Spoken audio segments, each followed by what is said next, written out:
চলো আজ তোমাদের একটা গল্প বলি।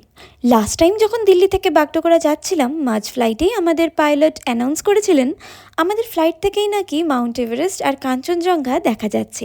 কিন্তু আমাদের ব্যাড লাক, আমরা বসেছিলাম ফ্লাইটের রাইট সাইডে।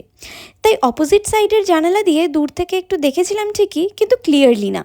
তাই এবার দিল্লি থেকে ফেরার সময় আমি আগে থেকেই ফ্লাইটের লেফট সাইডের সিট বুক করে রেখেছিলাম, কারণ ঠিকঠাক ওয়েদার থাকলে এই দিক থেকেই মাউন্ট এভারেস্ট আর কাঞ্চনজঙ্ঘা দুটোরই অসাধারণ ভিউ পাওয়া যায়।